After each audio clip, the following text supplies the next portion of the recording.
All right, guys. Our next guest is one of the most exciting lightweights of all time. Fight of the night, fight of the year, performance of the night, KO of the night, submission of the night, Tough 13 winner, UFC interim champion. He's won them all. There is only one Tony Ferguson, and he's kind enough to return and join us on Submission Radio. Tony, we've missed you, man. How are you? Where have you been all our lives?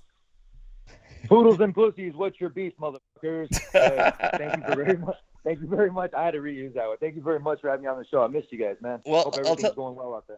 I'll tell you what, it was just worth getting you back on the show for that. And of course, with the Poodles, Tony, we'll count ourselves as the Poodles. We appreciate you coming onto the program.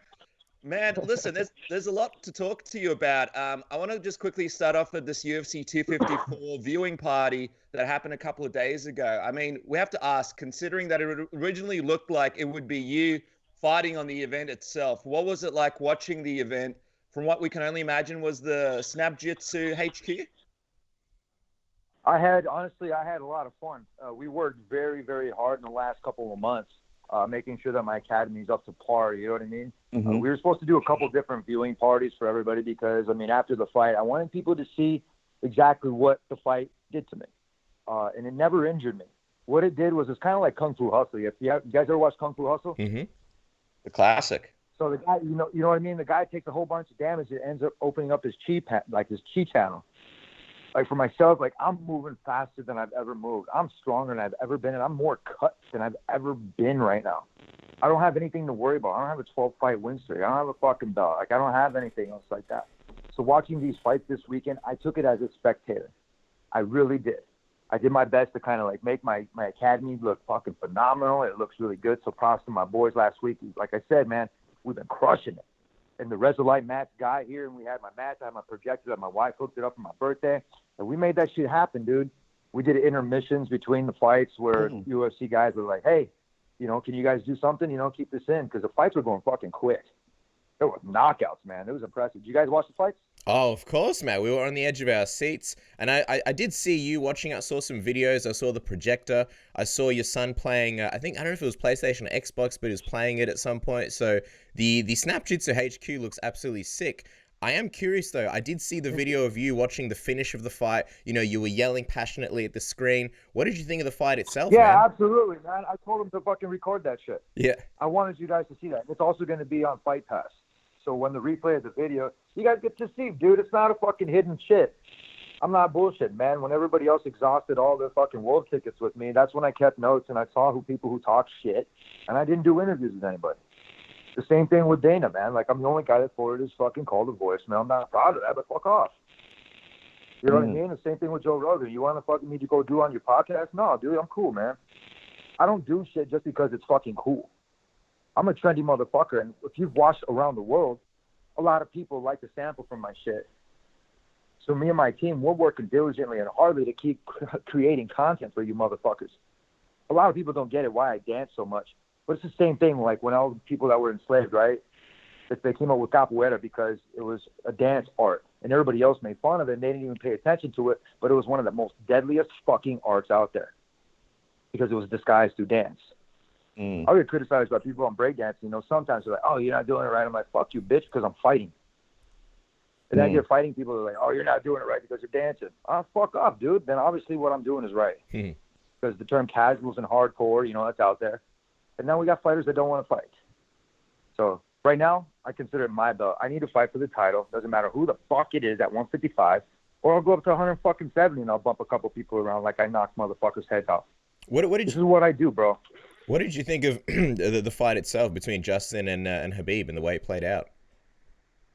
Oh, I think, you know, Justin had a hell of a week out there in Abu Dhabi. I'm not going to say people were fucking with him, but I'm going to be real. That wasn't the same Justin. But you guys saw the same shit with me, right? Well, so if you want somebody to lose and you're going to make all that shit happen, you got to be ready for it. And you can't leave it to the hands of the judges. And Gaethje went out there unprepared, bro. Made it emotional. So it's the same shit. I'm going to be real. Nobody wants to hurt Gaethje. You got to understand that. Khabib did it. I didn't. I said that same shit in my interview. Khabib is a fucking copycat of everything I say. Like, nothing against Khabib, but a can of Coke and a fucking double cheeseburger. Fuck off, dude. The can of Coke and like all the bullshit, dude. Those are like my little things. You want to fight GSP? I'm glad the dude's retiring. He needs to. Enjoy your shit. You had a great fight. It was a good fight, bro. You know what I mean? It was smart. It's different, dude, when you're inside that cage. It really is. And I got a lot of props for Khabib and what he's done, but I'm going to be real, he's still my bitch. Still my man. Well, yeah, I was going to ask you, what did you think of him retiring? I mean, a lot of people were sort of taken by surprise when he retired. Were you surprised when you saw that he said he was done? No, I completely called it out. I called it out on my post. You guys can see that. I called it he was going to retire, Ali Abdelaziz did his job. He kept his clients safe, kept them away from a very dangerous opponent. I mean, that's what an agent and a manager is supposed to do. But although he is a piece of shit, but I have to say that, you know, he did the smart thing. I mean, he avoided me at all fucking costs. Like, I mean, the Russians, right? They avoided me at all fucking costs. That's fucking awesome. So you know what? I did my job. They ran. Fucking Dagestani ran like a trail between his legs. But you know what? He's off in the sunset. I have to give him props. Go handle your family business, and I'll see you when you get here. Back, because you're going to miss it like Conor. So, you know what? I'm calling it out again. He's going to be back. Well, yeah, when you look at the fact that you think he'll come back, do you think it'll be a scenario where maybe you're the champion and then that fight actually happens, he comes back? Is that how it plays out in your mind? I'm fighting super fights now. I want the title. You know, the fuck the BMF belt. Let's get the CSO belt. I'm the chief security officer of the UFC, and I try to make sure that this company is going to keep going on and making sure that this younger generation is going to keep up to fucking par and they're not going to be pussyfooting it. You know what I mean? Like, looks like, son, you got a mild case of bitch ass. You know, I'm, prescribing you a heavy dose of man the fuck up. Dr. Tony Ferguson in the house. What makes you think he'll come back? I think as fans, we'd love for Khabib to come back. Then we can finally see you guys fight. But what makes you think he'll come back? I don't know. I don't have to refurbish anything I say, and I don't explain myself to anybody. So let's move on to a different question. The thing that people are sort of trying to figure out is who's going to be fighting for the title, and everybody obviously wants to see you in there fighting for the vacant belt. But what do you think of people sort of suggesting that it's going to be Dustin and Conor fighting for this belt in January? Well, I don't know. I kind of called out, everybody on one post, and Dustin already fucking said, "Let's do it." So he wants to fight for the fucking title for me. So he's already the kind of dude to skip shit and kind of like, whatever he's got to do. So the way I called it was, you got to have them like myself, and you got to have Dustin Poirier fight for the title. I mean, Gaethje fucking lost. I've been sitting here and I've been doing my shit and making sure I keep my cool, calm, and collected. Being real, give me the fucking title shot. Give me my chance. You guys want to see me fight. I really want to fight. You know what I mean? I have a belt. I have a Fighter of the Year award. I have the Ultimate Fighter trophy. I got a couple championship rings. I got some medals. I got a bunch of awards and All-American certificates and certificates of merit for helping people out. Mm-hmm. Last week I was helping out a lifeguard. There was a gentleman that got hit. I'm holding his neck and holding his head, so that way, you know what I mean, his fucking pathway was breathing. You know what I mean? What do you mean he got? What do you mean he got hit? What happened? So I come up on this intersection. I'm doing a roundabout towards my house because I'm doing never watch type of thing, and I go and there's a person that's in the middle of the fucking road. I threw on my hazards because people were ignoring it, and it looked like a duffel bag until these people started carrying him off. Dude was bleeding from his head, and he was just in bad shape, dude. Another guy had he was a lifeguard, and I assisted him, so we checked his vitals. He was good. I checked his spine. His spine was there. I mean, as much as we could. So the police arrived, and then the firefighters got there, and then they assisted him, and they assisted me. I went home, washed my hands, and came back and checked on the guy. The guy that was behind me actually hit him, and the guy that was in front of me was the lifeguard. So I didn't even know the guy behind me hit him. So I'm trying to comfort both of these guys. It was fucking crazy. But that was just, you know what I mean? Like, a lot of stuff like that I don't put out there. Was there a point where the guy's like, holy shit, Tony Ferguson is saving my life here? No, the guy was not conscious. He was like snoring, and then he was stopping breathing. Oh my God. And then he was breathing again, and he was dude, it was fucked up. He was bleeding from his head. It was no joke. I mean, it really wasn't. Like, it was, I mean, talking about like that kind of a moment, and then talking to the kid from Make-A-Wish, Chris, and then you're talking about just like a whole bunch of fucking humbling type of things. It makes it to the point where it's like, you know what? Am I really fighting because I want to fight, or am I fighting? You know what I mean? It kind of raises those questions because I could be doing something different. You call me Dr. Ferguson. You get what I'm talking about? Yeah. So my value has to go in a different kind of direction where everything always gets encouraged. The people here at Snapdown City Academy are going to school full time. One of them is going for his doctorate. He got his Purple Heart. His name's Vic. Wow. I got Sean, who's my boy over here. I got a lot of people over here that have their degrees or put in work for college. And I got a kid from Harvard that wants to wrestle over here, fight. I got a lot of people over here with a lot of potential and a lot of things. And that's why I've been quiet for the last couple of years. Instead of talking my fucking way in there and asking people for fucking handouts, I'm paying my taxes like Brock told me and saving my money and working with people like a fucking workplace, bro. I've turned this place into a world-known facility. Right now, I'm looking for fighters in weight classes. So even in Australia, I'll fly you guys out here. That's how good I've been doing my shit. I mean, I'm not gonna lie. I'm glad we don't have to fight you, Tony, because I don't think it would end well for us. But at least you'd save us if our head was bleeding. But I was gonna say, as far as who's next for you, who do you think makes sense? I know that you're sort of looking at the division, and how do you feel like Khabib's retirement sort of, changes things for you in terms of opponents? Because I know he was the guy that you wanted for a long time. It never changes. And opponents never switch my game plan or whatever the fuck I have, being able to adjust on the fly. A lot of it is impromptu. It's SnapJitsu. It's being able to snap into it with an INTUIT on an instant. It's beyond instinct. It's not that. Faith, family, and friends, bro. That's what I do. And all I do is stick inside the gym. So whoever's going to be in front of me is going to have a heavy ticket in front of them. And it's not going to be a meal ticket that they're going to want to try to bite. I know everybody wants to see you fight Dustin for the belt. A lot of people want to see this vacant title, finally get sorted out. But what do you make of Michael Chandler, man? Because, he keeps suggesting that possibly you two meet each other, even suggesting the two of you maybe do the Ultimate Fighter together. What are your thoughts on potentially fighting him or potentially doing the Ultimate Fighter against him? I'm going to be real. Anybody against the Ultimate Fighter, if they're going to play the show again, I would love to go on there.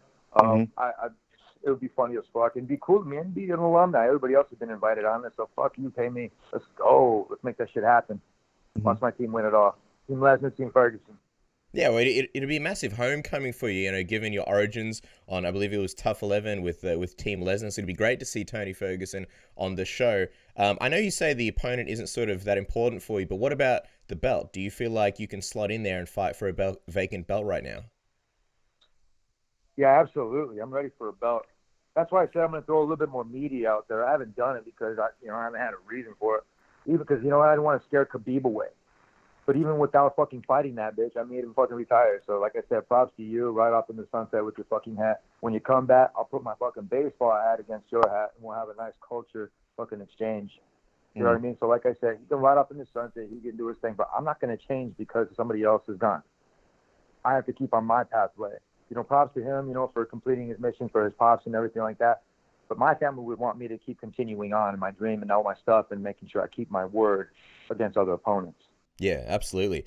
Before we talk about the negotiations, Tony, I just want to remind everybody that you won't have to do any negotiations with our good friends at Manscaped.com, who provide the world's best men's grooming kit with the Lawnmower 3.0, 7,000 RPMs. It'll never cut your balls. I used it just the other day, so I can attest to that. Balls still intact. They're also the sponsors for the UFC. They sponsor other great MMA podcasts, are friends of the MMA community. Isn't that right, Dennis?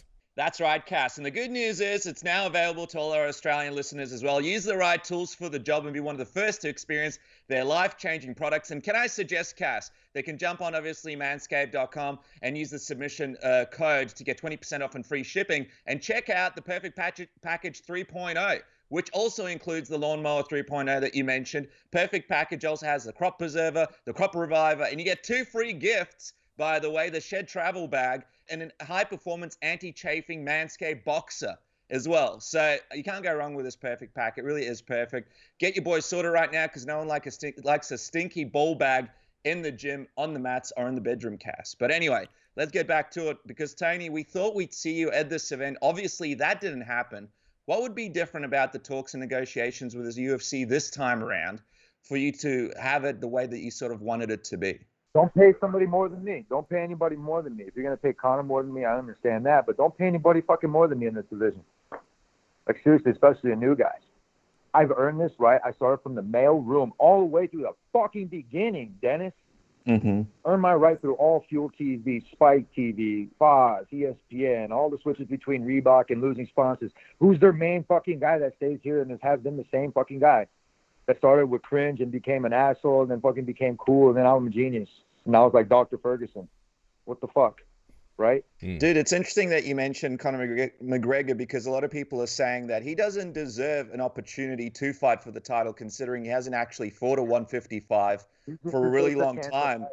That's all he deserves. He just deserves a chance to fight. Fuck him and fighting for the title. He needs to fight. He needs to fight somebody like, I don't know. top like 15. Get his ass back on there, man. You don't belong top 5. Get the fuck out of here. Fuck you, pay me, dude. Nothing personal, but you're still a bitch. You know what I mean? If you want that heavy competition, quit hanging around everybody else and get your ass back in the gym or fucking your own place. Same thing with all these other dudes. Take fucking notes, man. If you take that many notes, you guys should be fucking better than what you are and have more balls. It's like somebody fucking got neutered along the way. At least the top 3. It's not me. Let me just ask you just quickly back on Khabib. You know, he says that he wants to kind of be looked at as the, pound for pound GOAT. And a lot of people are having this discussion about, is he pound for pound GOAT? Is he not? Is it John Jones? Is it someone else? I just love to get your thoughts on the matter. I mean, he's had an incredible run in the lightweight division, but where do you think he belongs now that it's all said and done in terms of his legacy? Who are you talking about? About Khabib. Oh, about Khabib and the pound for pound GOAT rankings. He's kind of said that, he wants to be ranked up the top for the him, dude. Half of his fights were 2-round fights over in Europe. And the one thing is like, he never fought me. How can you be a pound for pound pussy? Yeah, there you go. I mean, there you go. John Jones, Anderson Silva, George St. Pierre, all these guys are much better than Khabib. They've had the titles. Matt Hughes. Look at all these other guys. What you forget, it's always going to be the greatest of all time for 5 minutes. What the fuck? It's going to be consistently changing. The dude had a 12 fight win streak. Is that what it was? 13? I believe this. I had a 12, dude. Seriously, and then he never fucking fought me. My 13th win would have came off of his ass. Bro, no joke, man. How many times? Like, how close? One day and he dips out. If he was in the hospital over there, then Ali Abdelaziz knew fucking better already. He knows already. He knew already. There was plenty of time from the very first time we worked with fucking USADA and everybody else that they knew and had plenty of time and had the manpower to make the right decisions. Ali Abdelaziz, unfortunately, fucked a lot of people on that. And they lost a lot of money. Man, I wish there was some way that we could still see you and Khabib fight. I wish the stars would align. You're hopeless. You gotta have faith, bro. You're hopeless. You don't have faith. So look, check it out. You're gonna be stuck with everybody else. It's all fucking like roboticized with fucking everything that's going on. Like I said, Conor was gonna be back. He came back. Even if Khabib don't fucking fight me, he's gonna come back. He likes this sport. He enjoys it. If he wants, we'll go on Chael Sonnen submission underground. We'll handle this thing as men, man, like Bushido. People want to see the competition, and it doesn't have. I mean, there's a lot of different things that we can do. We can compete. I wouldn't mind competing with him on the Ultimate Fighter. That'd be kind of fun. That would be amazing. You and Khabib for, what is it, I think 12 weeks or so. That would be incredible. You mentioned Submission Underground. What's the latest with you and GSP on Submission Underground? I know you've been sort of calling for that. Is that official? Is that COVID. something? Yeah. COVID. Just COVID. It's just COVID times, man. So I can't talk too much on a lot of stuff. I have an interview with Chael today, and I have another 2:30 appointment with another company for jerseys and stuff. So, I mean, there's a lot of different things, man, that I have going on. I'm buying companies, and I have a percentage of the companies that my buddy's helping me out with. So basically, I'm not having to rely on fighting anymore. You get that? Mm-hmm. Yeah, absolutely. I mean, look, I took the power out of the hands, and my value now, what I make, and for my sponsors and my stuff, what I'm trying to do for everybody else. I'm not trying to be selfish, but I'm not trying to put it out there, man. When I said I fought for the pandemic and I did all that, it wasn't for me. It was just because it was to help. It didn't matter what it was for. It was just to help. Absolutely. A lot of people forget that. But I'm not one to point it out and do all this shit, dude. It's not for me. Yeah, well, I was going to say, I think that a lot of people really appreciated you, coming back, fighting, helping people out, taking their mind off a horrible time. And Tony, I was getting DMs from fighters that were on the card saying, "Thank you for taking the fight because now we get to get paid." Yeah. Who DM'd you? Yeah. Dude, come on now. Can't do that. I tried. Tony, I get it. I know, but you get it. I'm not that kind of guy. I'm not that type of guy. I know. I might be that type of guy, but I'm not that type of guy. Tony, I was going to ask you, man, just quickly. You mentioned you've got all this stuff happening outside of fighting. You've got, SnapJitsu HQ. You've got all these people that you're helping, all these programs. And you mentioned how you only want to come back for big fights that make sense. So I'm just wondering, what kind of not big fights that make sense. I want to fight for the title. That's what I said. Yeah, if it's for the title. Come on now. Yeah, but if it's for the title, Tony, tell me in terms of timeline. Let's say it lays out perfectly. This year. Give me this year. You're going to have a vacant fucking title for months, a year? What? Same thing like you have Khabib for half the time, man. anytime he got injured, I had to pull out. This bitch still had it. So you know what I mean? Enjoy your retirement. That's my belt, dude. It's always been my mat. I got fresh mats now by Reza. Like, I'm moving like a fucking ninja. Everybody's in trouble, dude. I got some new moves that nobody's ever seen. Ever. I believe December is free as far as main events because 256 was going to be Usman and Burns. Could December be one that works for you? I'll be real. Any event, man. I'm light as fuck. I'm about to start working on my flares from breakdancing, so I'm really pissed I can't hit those yet. So I got a lot of shit that I'm working on, man, for strength and conditioning. Any chance it could be you and Dustin instead of Conor and Dustin? I know he seems keen. Right, Dennis, I don't give two fucks, bro. It's not up to me. I'm just saying pay me and to fuck somebody up. To be, you know, humble enough to be in there and to impress everybody in the crowd. Can we get some paper crowds? I would be real, and some like fan noise like everybody else. I'm gonna be real. Like if everybody else is doing it, I would like to copy somebody else for fucking once. All the monitors with people's faces on it, like in the NBA, that would be pretty cool. Get a bunch of Tony Ferguson. Dope, man. You know what I mean? Yeah, for your water bottle out there like Conor. You know what I mean? You hit a specific fan. You know what I mean? Hey, Tony, before we wrap up, because we know you've got all the other appointments today, just real quick, in terms of this relationship with Dana White, has the UFC actually contacted you about fighting for the belt just yet? Have they tried calling you? And have you been accepting those calls? I know you've mentioned at the start of the interview that some of those calls have been going to voicemail from time to time. Well, the only reason I was like that is because, one, my electric skateboard, I just ran out of juice on my fucking remote, and I was with my cousin. We were supposed to go to Newport Beach and cruise this shit, and I was pissed because he had to drag my ass on my skateboard. So we're in the Uber, and then Dana calls me, and I was pissed, and I want to talk to him, so I forwarded his ass the voicemail. And I texted him, I was like, I'll call you back, and then obviously I started having fun, my ADD kicked in. So, you know what I mean? There's no argument between myself and the UFC. They know who the fuck I am. They had cameras on me for how long in the Ultimate Fighter? You know what I mean? They know how I shit. Because I had to change everything for a while. You know what I mean? So I changed my completely lifestyle. So when I was on that show, they knew not really me. Oh. Well, I'll tell you what, man. We are excited to see what's next. I'm excited because you've let some cameras into your life. So I'm excited to see some of the footage there, Tony. And, of course, I'm excited about SnapJitsu HQ. It sounds like you've been doing some amazing stuff there, helping a lot of people, which is really important. I didn't tell you. I quit drinking. You quit drinking? You quit drinking? Yeah, months. What made you want to do that? Because I needed to be the athlete I could, and then fucking show you guys that really wasn't me throughout all the bullshit.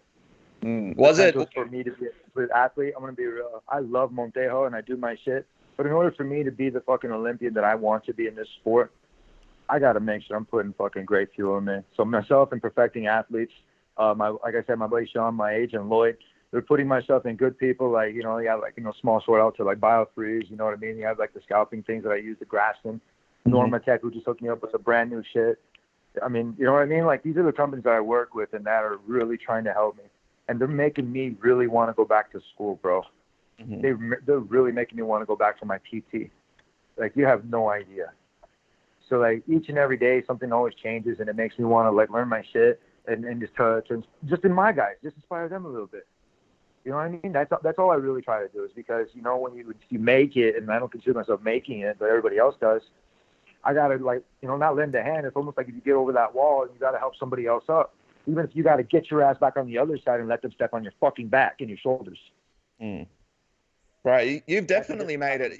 I don't know what you're on about. You've definitely made it, man. You're one of the most exciting fighters in the UFC, one of the guys that everybody around the world wants to see, you know? Once I start saying that I made it, I'm going to get a fat head like Fathead. And my mom used to tell me this one thing. So a lot of athletes out there listening, that's why I keep humble and I always stay humiliating myself. I'll go pick up trash in front of everybody at the park, and I do this in front of my kid, and I do this kind of stuff, and I open doors, and try to be real chivalrous. I'm an asshole. I'm going to be real. But when it comes time to, like, out of here, when I try to, like, be, like, the best version of myself, better than the day before, even with my guys, and I try to tell them, you know what I mean? I'm really strict on my shit, but that's how we get shit done. I didn't get knocked down on my last fight because I don't take knees in my academy. If I'm tired, I'm fucking walking it off. It's different, dude. It's a different mentality, and it's a varsity mentality, like I call it. So if you hear the word something mentality, varsity, whatever, then that's the commentator sampling from my shit. You honestly know about that. Yet another thing stolen from Tony Ferguson. It's not stolen. It's sampled, bro. Because think about this. If you like music, what are you going to do? You're going to play it. You get what I mean? But you're going to tell three people. You're not going to fucking tell everybody. It's going to get outplayed. You know what I mean? It's different, dude. You got different atmospheres for different shit. So I'm not gonna take up too much time, but I'm gonna be real, like, on a good one. Stay safe, have fun, stay vigilant, make sure you guys are doing the shit, man. Thank you so much, Tony. Listen, we appreciate the time. And by the way, this is a great moment for us. It feels like too long since we've caught up. Don't be a stranger. You're always welcome on the show, and it's always great to hear from you, man. It's great to hear about all these things happening in your life. Absolutely. You know what? It'd be kind of cool. I'm going to start doing more podcasts and everything else now. You know what I mean? So I've got my academy to where I want it to. My sponsors deserve it, like RDX Sports. You know, like I said, Montejo, I'm working with them. It's just I want you guys to be able to do. So I'm going to have a press conference here within the next couple of weeks. And maybe what I can do is set up a video thing for you guys so you can live stream it from Australia. Awesome. Looking out for the Aussies. Man of the people, Tony Ferguson. Thank you so much for your time, Tony. Really appreciate it. And I will chat to you soon, man. Hey, no worries. You guys have a good one.